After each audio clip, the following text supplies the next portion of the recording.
यार बहुत बच्चे मैसेज कर रहे हैं मैम, कजाकिस्तान कैसा है, रशिया कैसा है, यूक्रेन के तो चलो भी मैसेजेस कम आ रहे हैं, but how are all these places for doing MBBS. वापस आके इंडिया में रेगुलेशन कैसे मिलेगी, ड्रॉप कर लें या 45 50 60 लैक्स में कर लें, नेपाल चले जाए एमबीबीएस करने। कुछ बच्चे तो फिलीपींस जाने की बात भी कर रहे हैं एमबीबीएस करने के लिए। So I am going to be talking about all of these other colleges, how can you get admission there, how are these colleges, what are the research opportunities in these colleges, what is the fees of these colleges, should you go to the very expensive colleges जो Europe में है, Russia में है, या US में है, UK में है, और should you go to Philippines जो मीडियम लेवल एक्सपेंसिव कॉलेजेस हैं।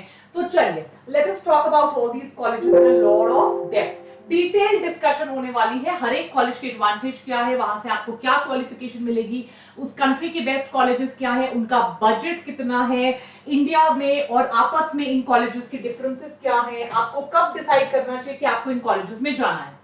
सो सी, अगर आपने एक या दो बार एमबीबीएस के लिए नीट का एग्जाम दे दिया है, आप इंडिया में बीएससी नहीं करना चाहते, आप कोई और ग्रेजुएशन डिग्री नहीं करना चाहते, you are not wanting to drop, आप ड्रॉप भी नहीं लेना चाहते हो, और मोस्ट इंपॉर्टेंटली आपके पेरेंट्स अराउंड 45 50 55 लैक्स अफोर्ड कर सकते हैं।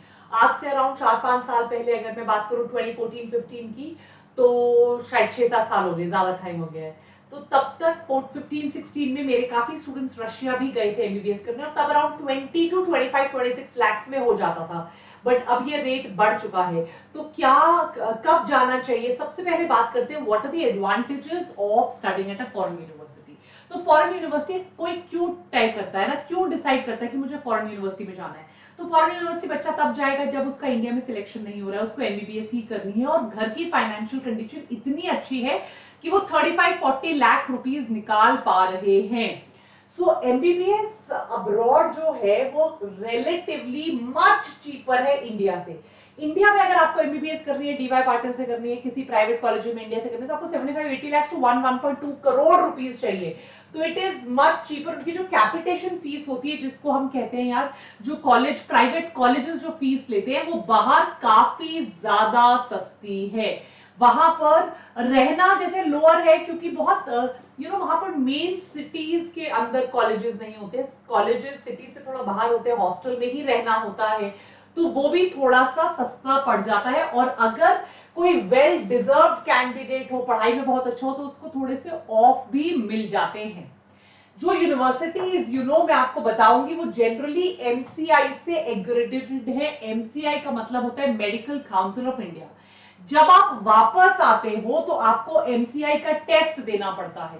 अगर आपने इस एमसीआई के टेस्ट में 75% मार्क्स नहीं लाए, तो आप इंडिया में प्रैक्टिस नहीं कर सकते। ये एक बहुत बड़ा क्लॉज है, राइट। हो सकता है वापस आके लोग ये भी बोले, आपने कहां से किया, अच्छा ये रशिया से पढ़कर आए, तो शायद आपको इतना वेटेज ना दिया जाए। और अगर आपने एमसीआई का एग्जाम क्रैक नहीं किया, तो वैसे भी इंडिया में आके आप प्रैक्टिस नहीं कर सकते, राइट। एक और चीज आपको पता होनी चाहिए, वहां इंफ्रास्ट्रक्चर बहुत अच्छा है। मेरे स्टूडेंट्स जो पढ़ रहे हैं वहां हॉस्टल्स, मेसेस, ऑब्वियसली काफी कोल्ड एरियाज भी हैं वो, but infrastructure state of the art है। उनके हॉस्टल्स, उनके कैंपसेस, उनके स्टडिंग वाले एरियाज, उनके libraries, so the infrastructure is very good. Patients may और may not be better. India populated इतना ज्यादा है, गवर्नमेंट कॉलेजेस में लोगों की भीड़ लगी रहती है, एम्स में तो सुपर डुपर स्पेशलिटी केसेस तक देखने को मिलते हैं। सो मे बी पेशेंट रेशो वहां पर इतना ज्यादा अच्छा ना हो, लैंग्वेज की प्रॉब्लम भी आ सकती है शुरू में पेशेंट से बात करने में, केस हिस्ट्री लेने में, but infrastructure is very good. एक और चीज है, जब मैं यूएस की यूनिवर्सिटीज आपको बताऊंगी जिनके लिए आपको कॉम्पिटिटिव एग्जामिनेशन टाइप यूएस के क्लियर करने हैं, which is very difficult to get into, but those are certain top universities of US UK, extremely expensive. अगर इंडिया में आप 1-1.5 करोड़ की बात कर रहे हो, तो वहां पे तो आप 2-3-4 करोड़ की बात करो, but yes, they are the best universities in the world. वहां पर आपका ग्लोबल क्राउड होगा, you will interact with the best of students from across the world. So patient care, infrastructure, studies, facilities, peer group, academics, teaching, ये आपकी दुनिया में सबसे बढ़िया होंगी when we come to some of the top universities of the world. Let me show you each one of them. तो मैं भी आपको दिखाने भी वाली हूँ। यस, जो आपकी फिलीपींस की यूनिवर्सिटीज हैं, रशिया की, यूक्रेन की, यहां पर मेडिसिन पढ़ने के लिए no entrance examination is required. अगर मैं हार्वर्ड की बात करूं, you know international universities in US UK, you might have entrance examination, but जो आपको फिलीपींस में अगर आपको जाना है, रशिया जाना है, you do not have any entrance examination. आपका स्कोर देखते हैं, then you have these application processes. आप उन एप्लीकेशन प्रोसेस को, एक्सेप्टेंस रिक्वायरमेंट को ढंग से फॉलो कीजिए। 17 इयर्स मिनिमम एज है at the time of registration, right. 12 standard CBSE ICSE state board से क्लियर होना चाहिए, 50% आपका मिनिमम स्कोर होना चाहिए। यस एवरीबॉडी, ठीक है। और अगर आपने गैप लिया है मान लीजिए, तो आपका कोई क्लासरूम एक्सपीरियंस होना चाहिए कि आपने कोई बीएससी कर रहे हो, फिजिक्स केमिस्ट्री बायो पढ़ रहे हो। English subject is also used in a variety of universities, so you should really be proficient with those universities. ये जो मैं बात कर रही हूँ, ये वर्ल्ड की one of the best universities है। Some of them are in China, some of them are in US, some of them are in UK, some of them are in Europe, some of them are in Japan, Amsterdam, but these are one of the best universities in the world, और इनका जो fees है that is in crores। भले आप Harvard से कर रहे हो, ऑक्सफोर्ड से कर रहे हो, the best in the world। Cambridge school of clinical medicine Sweden में, Karolinska institute Toronto Canada, faculty of medicine university of Toronto, Monash is in Australia, Peking is in China, Singapore National University. Some of my seniors did their masters from Singapore National University. Very good. One of the best. University of Amsterdam in Netherlands and University of Tokyo. This is something like AIMS, AFMC. So ये इनकी fees is in crores. They have entrance examinations.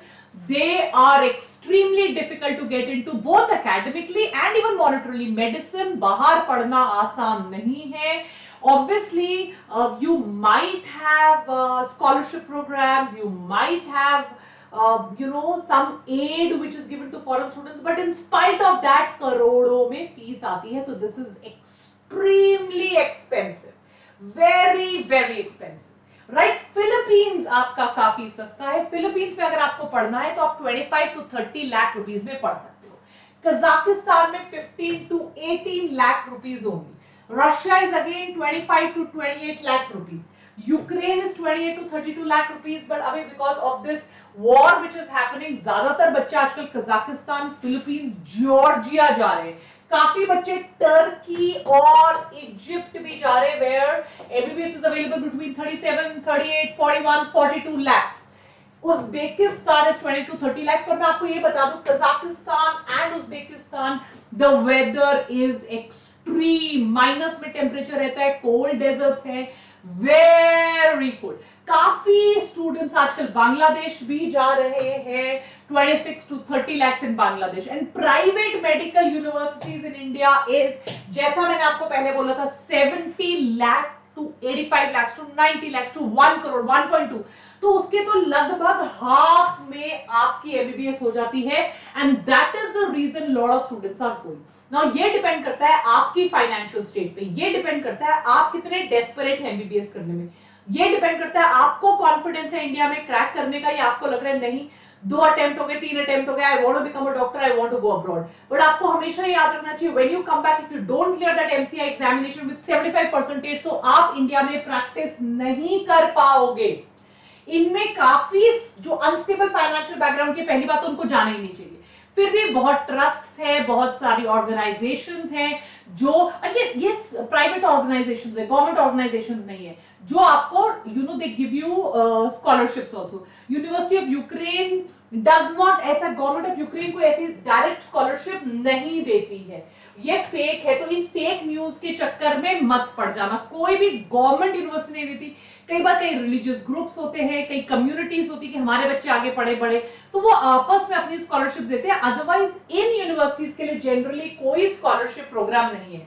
इनके लिए definitely fellowship programs है, scholarship programs है, but जैसा कि मैंने बताया, in spite of scholarship programs also the fees goes to a couple of crore. These are top universities in the world, बहुत expensive है। Let me also tell you the difference between Indian universities and foreign universities, right?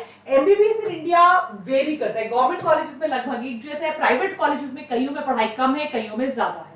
Right जो renowned colleges हैं, जैसा कि मैंने आपको बताया, कुछ रशिया के भी, कुछ चाइना के भी, फिलीपींस के, one of very renowned colleges, वहां पढ़ाई बहुत अच्छी है। बाकियों में please inquire before you go, talk to locals, talk to Indian students who have given. India की यूनिवर्सिटीज तभी एडमिशन ले सकती है जब वो एमसीआई से रेगुलेटेड है, अदरवाइज उनको नीट के थ्रू एडमिशन लेना नहीं मिलेगा। पर यहां पर दे आर नॉट रिकॉग्नाइज्ड, वो तभी रिकॉग्नाइज्ड है अगर वो world director of medical school में है, पर वैसे भी इंडिया आकर आपको एमसीआई का एग्जामिनेशन देना पड़ेगा, राइट। यहां पर कंपटीशन कम है, इसीलिए पैसे देके भी एडमिशन मिल जाती है। यहां पर कंपटीशन भी प्राइवेट में obviously the very expensive one, usually the rich students take it, but otherwise NEET में तो कंपटीशन बहुत ज्यादा है। इंडिया में नीट यूजी के बिना क्या प्राइवेट क्या गवर्नमेंट किसी भी आपको कॉलेज में एडमिशन नहीं मिलती है। यहां पर दे डू नॉट रिक्वायर, कईयों का है बट ऐसा कोई एंट्रेंस एग्जाम का प्रॉब्लम नहीं है। Here it is English vernacular, अगर लोकल है तो कई बार टीचर्स थोड़ा वर्नाकुलर बोल देते हैं, but English Hindi is the main language, right. यहां पर इंग्लिश ही है, यहां पर अफोर्डेबल है, बट कई जगहों पे specially US UK is extremely unaffordable for a middle class Indian student.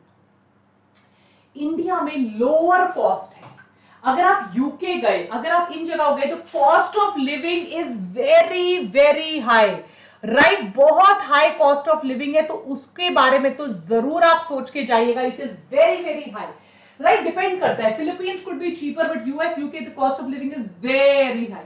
India में 5.5 इयर्स की इधर 5 to 6 इयर्स लगभग लग जाते हैं, राइट। इंडिया में क्लिनिकल एक्सपोजर, पेशेंट इनफ्लो लगभग सारे कॉलेजेस में अच्छा है, गवर्नमेंट कॉलेजेस में तो it is just too good.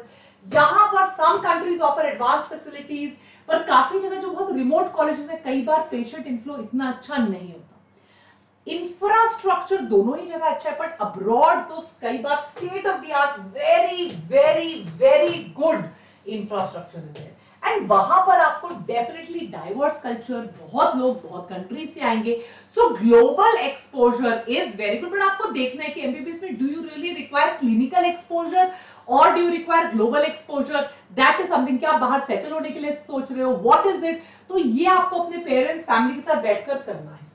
अगर आप एक एमसीआई पास कॉलेज से आ रहे हो तो आपको एमसीआई रजिस्ट्रेशन मिल रही है, इंडिया में आप प्रैक्टिस कर सकते हो, बट यहाँ के लोगों को एक्स्ट्रा ट्रेनिंग, यहाँ कर क्लिनिकल एक्सपोजर, एमसीआई का एग्जाम क्रैक करना पड़ सकता है।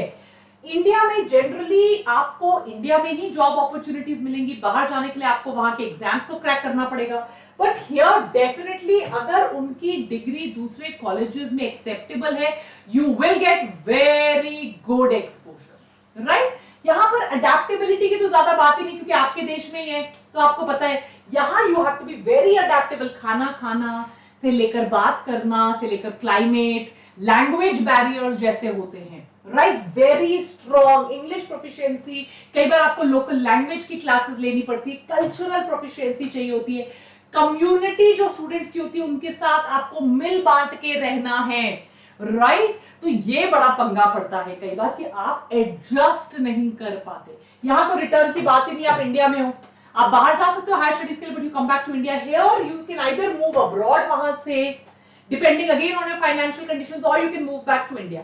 कई बार सेफ्टी सिक्योरिटी की भी प्रॉब्लम हो जाती है, just like it happened in Ukraine, and that's the reason I really wanted to talk about it, कि जहां भी जा रहे हो कहीं सिविल वॉर वाला इशू तो नहीं है, क्लाइमेट, कल्चरल एक्सपीरियंस, कजाकिस्तान जा रहे हो तो क्लाइमेट बहुत बड़ा प्रॉब्लम है, कल्चरल कोई प्रॉब्लम तो नहीं है, सेफ्टी सिक्योरिटी सब सोचकर ही जाना, राइट। और कई बाहर की यूनिवर्सिटीज तो रिसर्च पे बहुत फोकस्ड रहती है, सो आपके पास अपॉर्चुनिटी क्या है, एक बार आपने बाहर से एमबीबीएस कर ली, you can always come back, MCA का एग्जाम क्लियर करिए, 75% स्कोर लेकर आइए, आप इंडिया में प्रैक्टिस कीजिए।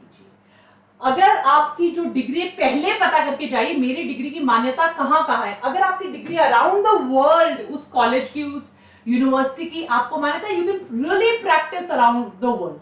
Otherwise, come back to India, prepare for your NEET PG, go for your post graduation, open a hospital or clinic, right? If you want to collaborate with other people, open a hospital or clinic, teach in a medical university, but for that also post graduation is important, right? Or apply for medical positions in government organizations, because you know, as a doctor, lot of government organizations also give you opportunities. So good luck बच्चों, जो भी decision लोगे सोच समझ के लेना, कोई भी प्रॉब्लम है please, we are always there, either on Instagram, Telegram, Biotonic PCB, Instagram, Vanisut for Vedantu, and please channel को लाइक शेयर सब्सक्राइब जरूर कर लीजिए.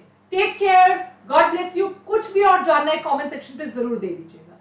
Take care, bye.